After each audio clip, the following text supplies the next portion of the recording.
सभी लोग मेरी आवाज सुन रहे हैं? जी सर, जी सर। ओके, तो एक बहुत ही मेरिटोरियस और एक्स्ट्रा ऑर्डिनरी बच्ची है, उसको मैं बुला रहा हूं इस बार। सुप्रिया कुशवाहा बैंक मैनेजर है यूको बैंक में, and she is actually BTech in EC in 2016. Thereafter he has completed his bank PO exam, professional officer, and nowadays she is working as a bank manager in UCO bank in Gujarat Gandhidham. तो वो अभी civil services की भी तैयारी कर रही है, लेकिन इसके पहले कई एग्जाम उन्होंने निकाला, एसएससी का निकाला, बैंक पीओ निकाला और कई सारे। तो सुप्रिया सभी लोगों को एक नई दिशा में बताएगी कैसे तैयारी करना चाहिए, and she is also preparing along with his own job. तो मैं सुप्रिया को बुलाऊंगा कि सुप्रिया आए, और she will be from Gandhinagar Gandhidham, और स्टार्ट करें। किसी बच्चों को किसी भी तरह की कोई चीज पूछना होगा पूछ सकते हैं और अपनी बात रख सकते हैं। सुप्रिया ज्वाइन किया है ना? Supriya, have you joined here? Yes, sir, I have joined. Please take over.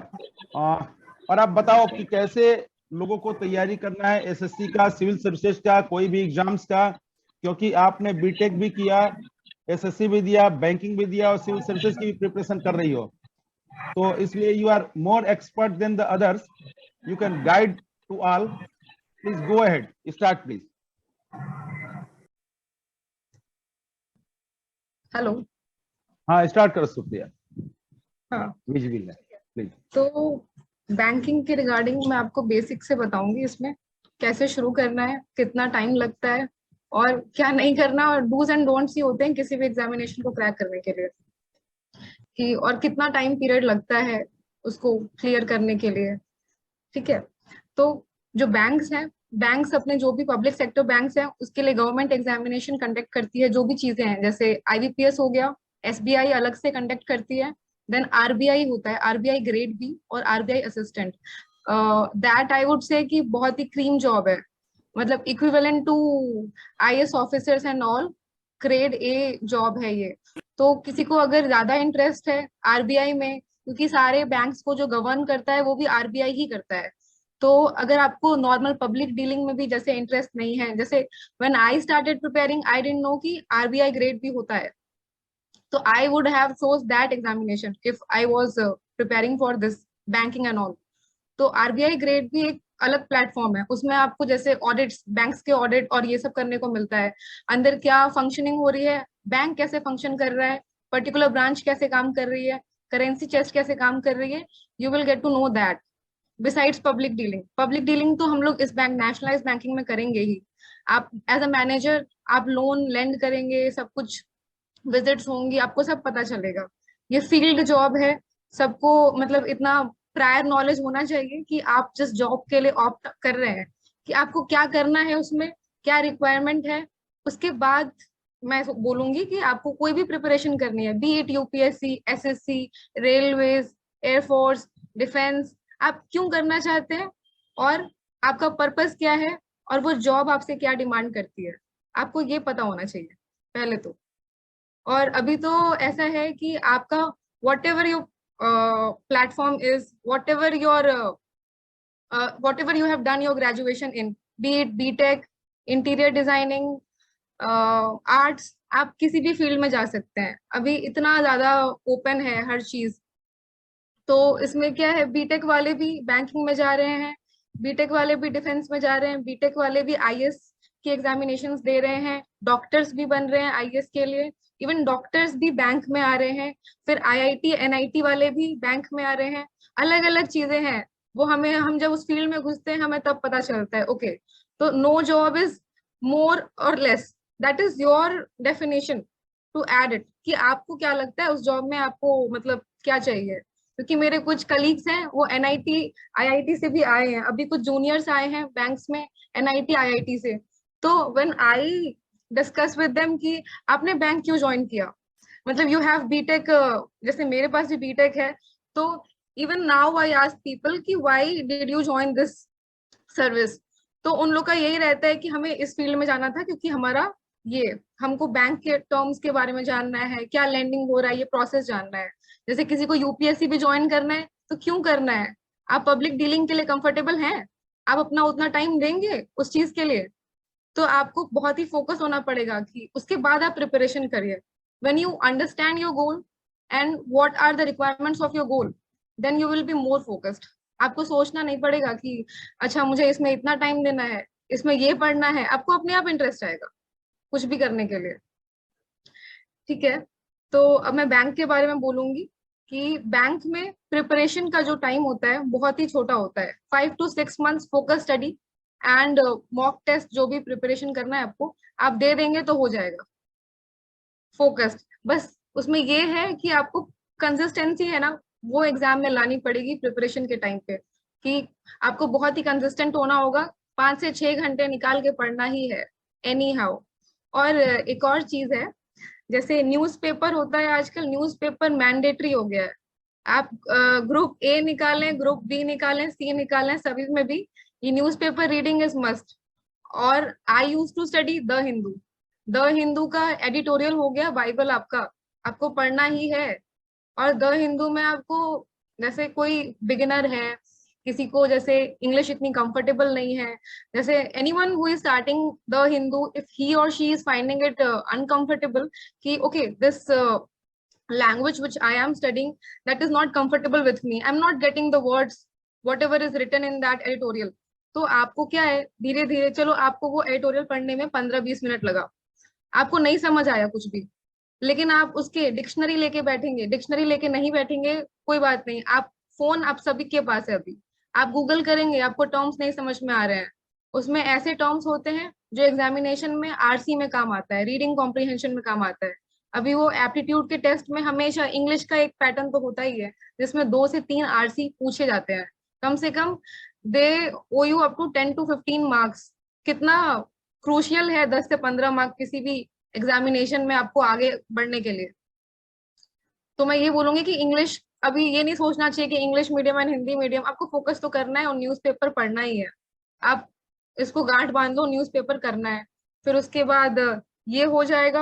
आपको 1 महीना लगेगा, उसको लगेगा कि बहुत ही अभी नहीं समझ में आ रहा है, लेकिन आप 1 महीना फोकस कर लोगे ना, आप वही आरसी वही एडिटोरियल आप 5 मिनट में खत्म कर दोगे। कभी ऐसा हो जाएगा 1.5 महीने बाद कि आप 2 मिनट में खत्म कर दोगे, आपको सब समझ में भी आ जाएगा। तो and I have seen those people when I used to study. कुछ लोग गुजराती मीडियम से थे तो उनको नहीं समझ में आ रहा था, तो जब वो लोग करते थे वो लोग भी ऐसे ही करते थे, और अच्छा निकाला है उन लोगों ने एग्जामिनेशन। एसएससी भी निकाला, उसमें भी इंग्लिश पूछते हैं। इवन कोई ये जीपीएससी होती है, गुजरात पब्लिक सर्विस कमीशन, तो one of my friend started preparing for that, तो उसमें भी उसने भी निकाला, उसको भी डिफिकल्टी होती थी। तो ये सब चीजें Hindi medium, Gujarati medium, English medium, ये नहीं आनी चाहिए। आपको बस पढ़ना है तो पढ़ना है, 1 घंटा न्यूज़पेपर को देना है। आप यूपीएससी कर रहे हैं चाहे बैंक कर रहे हैं, कुछ भी उस पर फोकस करिए। ठीक है, ये तो हो जाएगा। और मैं न्यूज़पेपर रीडिंग के ऊपर एक ये चीज बोलूंगी कि जब आप न्यूज़पेपर रीडिंग करते हैं तो वो टर्म्स जो आपको नहीं समझ में आ रहे हैं, एक नोटबुक बनाइए, उसको लिखिए कि मुझे ये नहीं आया है। फिर continuously when you start reading for almost 1 or 2 months, then you will find कि यही टर्म वापस आ रहा है। वो चीज आपको फिर अपने आप समझ में आने लगेगी।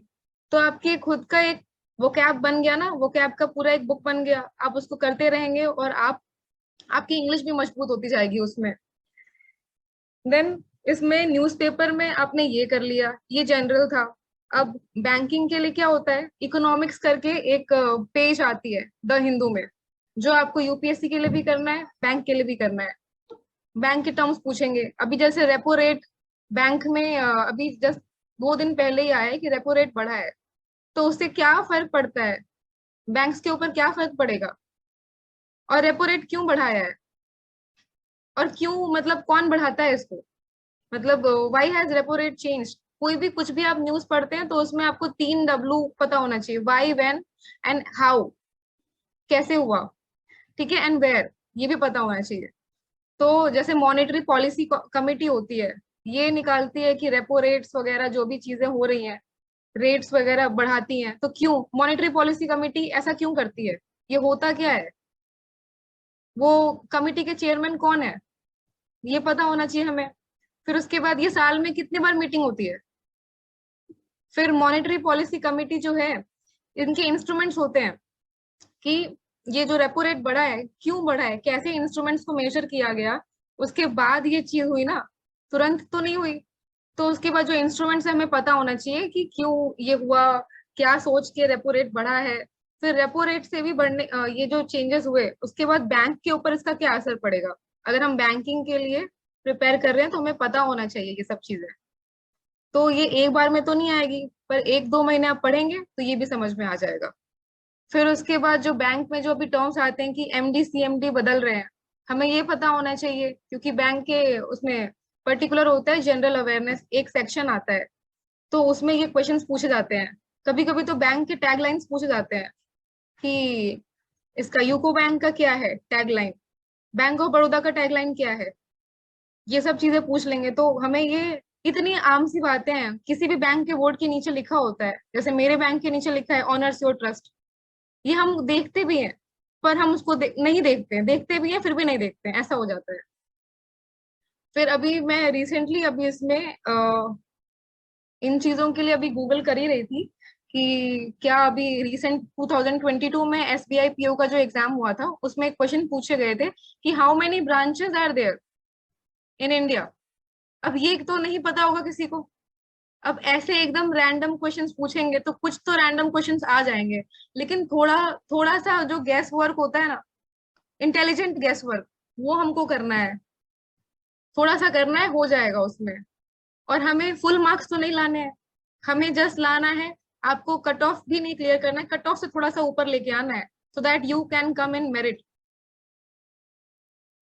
तो ये चीजें हुई बैंकिंग के रिगार्डिंग कि आप न्यूज़पेपर पढ़ रहे हैं तो जो उसमें टर्म्स आ रहे हैं पता होना चाहिए। तो ये चीजें हो गई। फिर आप फॉरेक्स के बारे में पढ़ते होंगे, उसमें इकोनॉमिक्स में फॉरेक्स क्या होता है, क्यों इंपोर्ट एक्सपोर्ट ये सब चीजें हो रही हैं, जीडीपी इंडिया का क्या है।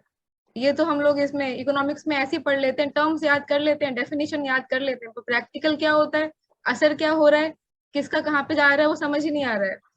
तो वो भी पता होना चाहिए। जैसे अभी ये सर बता रहे थे प्रीवियस सेशन में इकोनॉमिक क्राइसिस और श्रीलंका का, वो तो बहुत ही लाइव एग्जांपल है। हम तो देख भी रहे हैं श्रीलंका में क्या हो गया। अब इकोनॉमिक क्राइसिस, फाइनेंशियल क्राइसिस, ये सब चीजें हो रही हैं, कंट्री पे क्या असर पड़ रहा है, तो ये क्यों हो रहा है, इन्फ्लेशन क्या होता है, हाइपर इन्फ्लेशन क्या होता है। ऐसे मतलब क्वेश्चंस आने चाहिए, question should come to your mind कि अच्छा ऐसा हो रहा है कि मतलब इसके वजह से हो रहा है। आप खुद गेस आउट करिए ना, और उसके बाद डिस्कस करिए अपने जो फ्रेंड्स आपके साथ प्रिपेयर कर रहे हैं, नहीं भी कर रहे हैं तो when you Google out these terms in YouTube और गूगल, देन बहुत सारी चीजें आ जाएंगी, सबके अलग अलग थॉट प्रोसेस आएंगे कि अच्छा ये चीजें हो रही हैं। और ultimately this will help you in your interview. जब आप इंटरव्यू में जाएंगे तो आपसे पूछा जाएगा यही चीजें। मैं इंटरव्यू का अपना भी सेशन बताऊंगी कि क्यों मतलब क्या क्वेश्चंस पूछे गए थे मुझसे, और मेरे इंटरव्यू में अच्छे स्कोर थे, तो मैं उसके लिए भी बोलूंगी क्योंकि मेरे कम से कम 5 से 6 लोग होते हैं आपको जज करने के लिए बैठे होते हैं वहां पे। आप क्या, आपके हाव भाव हैं सब उनको पता चल जाएगा, और आपसे बहुत सीनियर लोग होते हैं वो, हमारे सुप्रिया मम्मी ये पापा। सुप्रिया ये आपने बोला कि इंटरव्यू में बढ़िया मार्क्स हैं, तो ये एक बढ़िया इसको आप बता सकते हो क्योंकि कॉन्फिडेंस के कारण ही होता है। जब हम घबराए ना और बढ़िया बोल सके कम जानते हुए भी, तो वो हाँ मार्क्स बढ़िया होता है। आप उसको हाँ एक्सप्लेन कर सकते हो बच्चे लोगों को। Okay, carry on please. हाँ, इंटरव्यू का मैं ये बोलूंगी कि आपने प्री क्लियर किया, जैसे बैंक में 3 सेक्शंस होते हैं, किसी भी एग्जामिनेशन में आई थिंक मोस्टली में सभी में 3 सेक्शन तो होते हैं। प्रीलिम्स होता है, यूपीएससी में प्रीलिम्स होता है, बैंक में प्रीलिम्स होता है, then you have to go for mains. Mains आपने क्लियर किया, फिर आप जाएंगे इंटरव्यू, थर्ड राउंड में इंटरव्यू आता है। आप सोच रहे हो इतने सारे राउंड आपने क्लियर किए, फिर आप जा रहे हैं इंटरव्यू के लिए, तो कुछ तो बात होगी आपके अंदर कि आपको बुलाया गया है। तो फिर आप इंटरव्यू में जाते हैं और वहां पे आपको बस अपने आप को प्रेजेंट कर देना है कि okay I know this much and I am comfortable, एकदम काम होके जाना है वहां पे। और आपसे वो डांटने नहीं वाले, आपको पूछेंगे बस 2-3 सवाल और उसके बाद नंबर आ जाएंगे। तो मेरा जब इंटरव्यू हुआ था, मैं गई थी, तो 5 to 6 लोग थे उसमें। उसमें एक मैम थी और 5 सर थे उसमें। तो उन लोगों ने पहले अपना इंट्रोडक्शन पूछते हैं आपसे कि आपका क्या मतलब वेयर आर यू फ्रॉम, क्या, सब कुछ आपको बताना पड़ेगा। Give me a brief introduction of yourself. तो आपको इतना तो ये हर इंटरव्यू में होता है, इवन आईटी सेक्टर के जॉब्स होते हैं उसमें भी लोग यही पूछते हैं, हमारे जॉब में भी यही पूछेंगे। तो आप अपना एक इंट्रोडक्शन देंगे, आप कहाँ से आए हैं, आपका नाम क्या है, आपका एजुकेशनल बैकग्राउंड क्या है, फैमिली बैकग्राउंड क्या है। तो ये सब चीजें आपने बता दी, फिर क्वेश्चंस वहां से डेवलप होते हैं। अब उनको पता चल गया कि बीटेक किया है, देन से अपने आप क्वेश्चन आएगा कि why did you choose banking when you have done this engineering, placement नहीं हुआ आपका, ऐसे नहीं बोलेंगे नेगेटिव। तो ये सब चीजें पूछेंगे। तो आपका अप्रोच होना चाहिए, नेगेटिव नहीं बोलना है, नेगेटिव वाइब्स नहीं जानी चाहिए वहां पे, पॉजिटिव होना चाहिए सब कुछ। तो मैंने बोला कि प्लेसमेंट भी हुआ था, लेकिन I wanted to go for this banking. मेरा एक था डिसीजन कि मुझे इसमें जाना है, गवर्नमेंट के लिए प्रिपेयर करना है, banking was one of the option which I choose. तो मैंने ये बताया, वो लोग कन्विंस हुए। फिर उसके बाद वो ये भी पूछते हैं कि आप बैंकिंग में, जैसे मेरे फादर भी बैंक में है, तो उनके और भी क्वेश्चंस होते हैं कि आपका मतलब आपका बैकग्राउंड ये है घर का, तो आपको पता होगा चीजें, आपसे ज्यादा एक्सपेक्टेशन हो जाएंगी। अगर आपके घर में कोई होता है सेम फील्ड में, आपसे एक्सपेक्टेशन बढ़ जाएंगी कि you might be knowing more about all the process. तो वो एक्सपेक्टेशन भी आपको फुलफिल करनी है। फिर उसके बाद इंजीनियरिंग का भी पूछ सकते हैं, क्योंकि आपका बैकग्राउंड इंजीनियरिंग का है, तो पूछ सकते हैं। तो मुझ में बहुत ही बेसिक क्वेश्चन पूछी थी which I can not recollect right now. फिर मुझसे टर्म्स पूछे, जैसे मैंने अभी रेपो रेट डिस्कस किया, तो उसी दिन न्यूज़पेपर में, जैसे ये अपना जो फाइनेंशियल ईयर होता है, तो उन्होंने मुझे पूछा कि रेपो रेट क्या है। आपसे पूछ देंगे, रेट्स वगैरह पूछ देंगे, तो आपके टिप पे होना चाहिए वो सब चीजें, जो आप पढ़ के जा रहे हो वो तो पता ही होना चाहिए।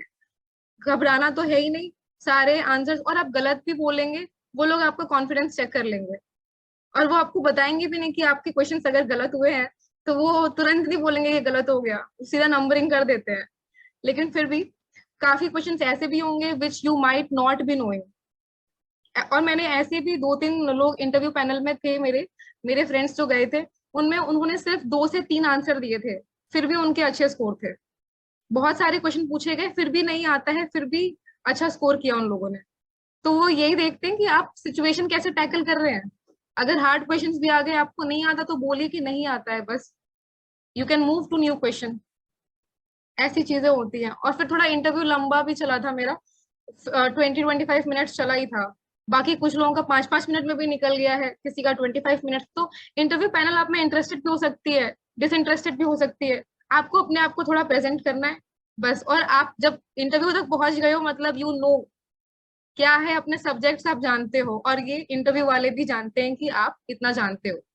तो वो आपको थोड़ा एलिमिनेट करने के लिए तो नहीं बैठे ना, they are there to choose a better candidate. और एक होता है ना, सर्वाइवल ऑफ द फिटेस्ट, हमने ये पढ़ा है बायोलॉजी में, सर्वाइवल ऑफ द फिटेस्ट। हम लोग भी इतना आगे जो इवॉल्व हो रहे हैं, इसी के वजह से इवॉल्व हुए हैं, फिटेस्ट की वजह से।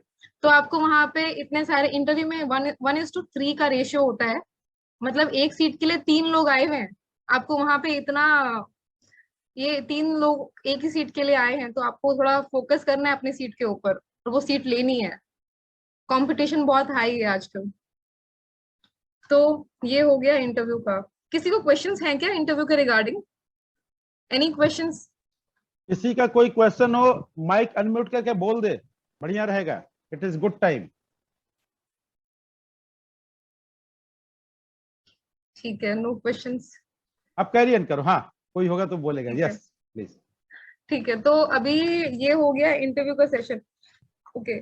तो जब मैंने 2017 में दिया था, then there were vacancy of 3562 seats, और अब रजिस्ट्रेशन हुए थे 10 to 12 lakhs के बीच के में। सुप्रिया, सुप्रिया ये बता दो कि इन लोगों को जब रिटेन में तैयारी करना हो तो किस चीज पे फोकस करना चाहिए और कितना कितना हाँ, टाइम देना चाहिए?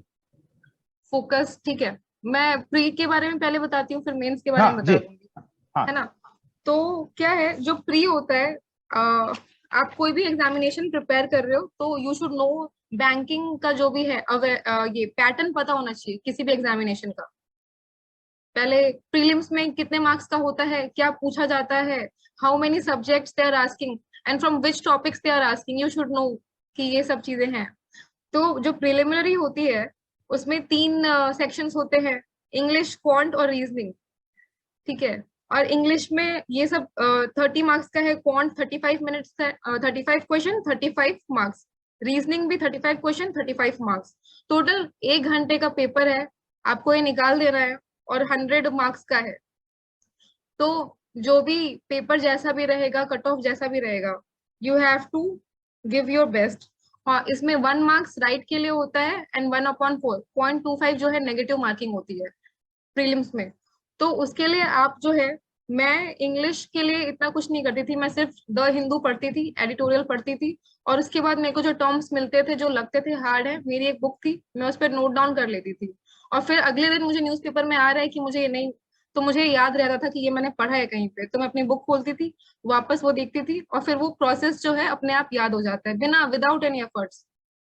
फिर उसके बाद इंग्लिश के लिए एक बुक है एसपी बख्शी, ये जो है ना आपके वन वर्ड सब्स्टिट्यूशन, जो भी सब टॉपिक्स हैं जो क्वेश्चंस पूछे जाते हैं उसमें इंग्लिश में, तो वो कवर करते हैं ये बुक एसपी कौन सा बख्शी नाम बताया, करके। कौन सी बुक है? एसपी बख्शी। एसवी बख्शी, बच्चे लोग नोट कर ले। वो क्या ये इंग्लिश की है ना? हाँ, ये इंग्लिश की है। ओके, तो राइटर इसमें बाय आप, एसपी बख्शी। हाँ, इसमें काफी चीजें मिल जाएंगी, जैसे एग्जाम्स में पूछते हैं वो चीज इसमें मिल जाएगी, विथ एग्जाम्पल आपको एक्सप्लेन किया है इन्होंने। और एक और यस, बुक है रेन एंड मार्टिन, इंग्लिश की ग्रामर की है, किसी को अगर लग रहा है कि ग्रामर मेरी थोड़ी सी वीक है तो वो उसको रेफर कर सकते हैं एक बार। ऐसा भी नहीं है कि एकदम वही पढ़ते रहना है, फिर एक बार पढ़ना है, उसके बाद आपको प्रैक्टिकल वर्क पे जाना है, वर्क बुक करनी है। ये तो बहुत बढ़िया बुक है, बहुत ओल्ड है, रेन मार्टिन की फेमस हाँ, बुक ये है। एकदम इसको क्रीम बच्चों बुक को है करना अभी चाहिए, तक। हाँ, करना चाहिए। हाँ हाँ, यस। तो ये 2 बुक्स हो गए इंग्लिश के, और उसके बाद आपको सेक्शनल मॉक्स होते हैं इंग्लिश के। अगर आपको ऐसा लग रहा है कि नहीं, मुझे पढ़ लिया मैंने फिर भी मुझे नहीं समझ में आ रहा है, तो आप मॉक टेस्ट देंगे, 20 मिनट्स का मॉक टेस्ट देंगे, 30 क्वेश्चन करेंगे, उसमें जैसा एग्जाम में आता है वैसा ही हम करेंगे। हम अपने आप को स्पेशल अटेंशन नहीं देंगे, स्पेशल टाइम नहीं देंगे, क्योंकि हमको टाइम नहीं मिलता है ऊपर, हमको भी वैसे ही करना है। तो वो चीज हो गया। इंग्लिश में किसी को डाउट्स हैं क्या, तो मैं फॉन्ट शुरू करूं? Anyone please. मैम जो ये ग्रामर का बुक बोले, फिर से बोल दीजिए उसका नेम, राइटर का नाम थोड़ा। अच्छा, ग्रामर का रेन एंड मार्टिन है, रेन एंड मार्टिन। थैंक ठीक है, तो ये हो गया इंग्लिश का। फिर उसके बाद जो क्वांट होता है, quant is only maths. Maths में हमने जो 8 से 9 10th के बीच में जो पढ़ा है, आप 7th भी ले सकते हो, वेरी बेसिक क्वेश्चंस आते हैं, बहुत सारे basic questions. Time and work हो गया, टाइम एंड डिस्टेंस हो गया, परमुटेशन एंड कॉम्बिनेशन हो गया, थोड़ा सा मेंसुरेशन नहीं आता, प्रीलिम्स में नहीं आता, मेंस में आता है। फिर डीआई हो गया, डेटा इंटरप्रिटेशन हो गया। फिर टेबल्स एंड ग्राफ्स जो होते हैं वो सब करना होता है। फिर और भी सारे टॉपिक्स हैं, सिंप्लीफिकेशन पूछते हैं, प्रॉफिट एंड लॉस पूछते हैं, SI and CI, simple interest and compound interest, ये हमने 6th स्टैंडर्ड में पढ़ी थी, 6th या 7th स्टैंडर्ड में पढ़ी थी। तो ये जो बेसिक है, हमें कॉन्सेप्ट क्लियर हो जाएंगे ना, तो हम ये क्वेश्चंस भी सॉल्व कर लेंगे। बस एक बार आपको ब्रश अप करना है, अगर आप फर्स्ट टाइम बिगिनर हैं तो आपको एक बार ये टर्म्स जो भी हैं, जो भी क्वेश्चंस आते हैं, एक बार देख लेने हैं, एक बार सॉल्व करके देखना है। फर्स्ट टाइम में टाइम नहीं देखना है कि मुझे इतना टाइम लग रहा है। फिर ये data interpretation, sequences and series, number system, ये सब चीजें आएंगी मैथ्स में। लेकिन इसके पहले मैं बोलूंगी, एक प्रिपरेशन होती है, आपको जो टेबल्स होते हैं 1 से लेके 30 तक एकदम टिप्स पे होने चाहिए। फिर स्क्वायर्स होते हैं, क्यूब्स होते हैं, ये सब पता होना चाहिए कम से कम 30 तक। फिर उसके बाद जो सीक्वेंस एंड सीरीज होते हैं, आप जब कोई भी मॉक टेस्ट उठाओगे या पीवाईक्यू, प्रीवियस ईयर क्वेश्चंस, एक बार लेके बैठना है और उसमें देखना है डिफिकल्टी लेवल क्या है, किस टाइप के क्वेश्चंस आ रहे हैं।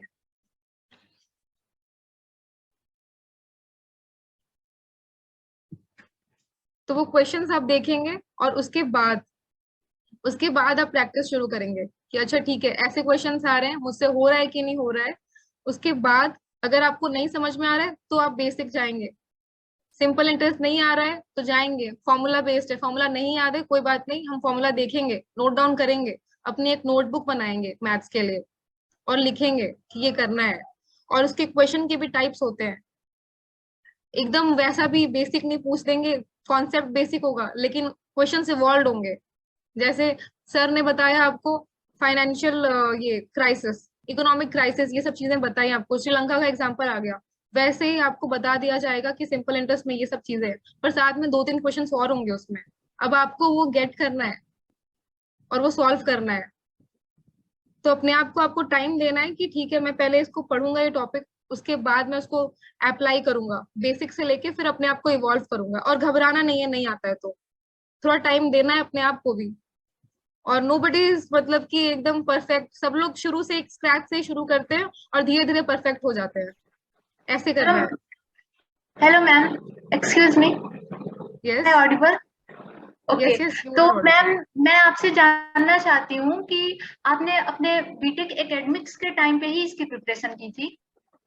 नहीं नहीं, बीटेक के टाइम पे मैंने कोई प्रिपरेशन नहीं की थी, मैं तो मास्टर्स करने का सोच रही थी। कौन बोल रहे हैं, जरा अपना नाम भी बता दें प्लीज। मैं Archana, sir right? Archana Prajapat. Okay okay, good fine.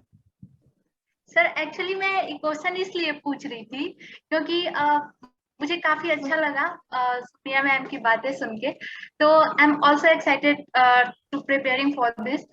तो मैं बस ऐसा सोच रही थी, लेकिन यहाँ पे जो है कि एकेडमिक्स थोड़ा सा टफ लग रहा है मुझे, तो मैनेज नहीं हो पा रहा है। इवन मैं CSIR नेट का भी देने वाली थी इस बार, लेकिन मैं नहीं दे पा रही हूँ क्योंकि एकेडमिक्स थोड़ा सा टफ है। तो मैं इनसे बस यही जानना चाहती थी कि क्या इन्होंने एकेडमिक्स को मैनेज करके अपना प्रिपरेशन कंटिन्यू रखा, तो फिर गाइड कर सकती थी मुझे। नहीं अर्चना, बेस्ट है, आपका क्वेश्चन बढ़िया है। सुप्रिया, ये अर्चना है, BSc किया इन्होंने और अभी IIT दिल्ली में मैथमेटिक्स से मास्टर कर रही हैं, जस्ट ज्वाइन अच्छा। किया 10 डेज पहले। देन सी अच्छा, is the good in mathematics. तो बैंकिंग भी कर सकती हो अर्चना अपने साथ, और मास्टर करने के बाद आप सिविल सर्विसेज के लिए भी जा सकती हो। You are good for all.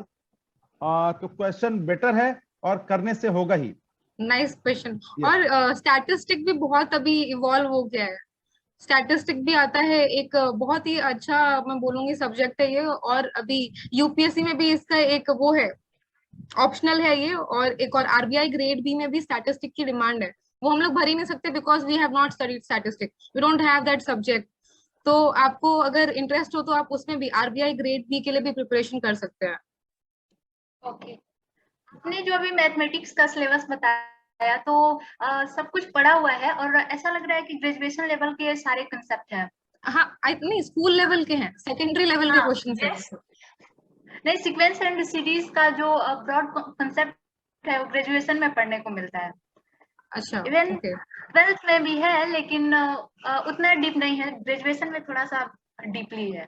जो सीक्वेंस एंड सीरीज मेरे ख्याल से आप वो बोल रहे हो जो बीटेक में पढ़ाते हैं, वो वैसा नहीं आएगा, ये थोड़ा सिंप्लीफाइड आएगा ये क्वेश्चन, बिकॉज इतना टाइम नहीं दिया जाएगा, 20 मिनट्स में करना है। तो वैसे वाले क्वेश्चंस होंगे जो आप कर सकते हो, वो वैसे डिजाइंड होंगे क्वेश्चंस की आप 20 मिनट्स में कर ही लोगे, कम से कम 35 क्वेश्चंस। और तो बहुत आपने इजी रहेगा। मॉक टेस्ट कहाँ से दिया था? मॉक मैं ऑलिव बोर्ड का देती थी और बैंकर्स अड्डा, 2 देने हैं आपको, कोई भी 2 आप चूज करिए। क्योंकि जो एक मॉक दे रहा है ना, कोई भी एक साइट आपको प्रोवाइड करिए तो उसका थिंकिंग डिफरेंट होगा, और एक दूसरी मॉक टेस्ट की थिंकिंग डिफरेंट होगी। तो आप 2 तरीके से करोगे कि अलग अलग आपको सोचने का भी दायरा बढ़ेगा, और आपको प्रैक्टिकल एप्लीकेशन का भी टाइम मिलेगा कि चलो ये क्वेश्चन इसमें नहीं आए, I got to know something new in this mock, ऐसा हो जाएगा आपको। यस सर 2 मिनट्स और लेफ्ट सर। अच्छा, 2 मिनट लेफ्ट है। 2 मिनट्स लेफ्ट सुप्रिया, सुप्रिया इतना बढ़िया बता रही हो, टाइम ही नहीं पता चला, हम लोगों को 40 मिनट निकल गए, है अभी ना? तो मैंने प्रीलिम्स खत्म नहीं किया। अभी तो प्रीलिम्स नहीं खत्म किया, इसलिए अगर हाँ। बच्चे लोग शूट करेगा कहेंगे तो अगले वीक फिर एक सेशन लगेगा सुप्रिया तुम्हारा, है ना? तो अभी कैरी ऑन करो, फिर जैसा होगा फिर हम लोग करेंगे अगली बार भी, है ना? ठीक है, 2 कोई मिनट बात से नहीं। Let you continue. Hello yes hello please. Ma'am, जी। आपने क्वांट्स के लिए कौन सी बुक रिकमेंड की थी? क्वांट के लिए मैंने प्रैक्टिस के लिए किया था RS अग्रवाल, और एक डेटा इंटरप्रिटेशन के लिए ना एक कैट की बुक है, वो किया था मैंने। मैं वो बुक का नाम अभी मैंने नोट डाउन नहीं किया है, मैं आपको बताऊंगी।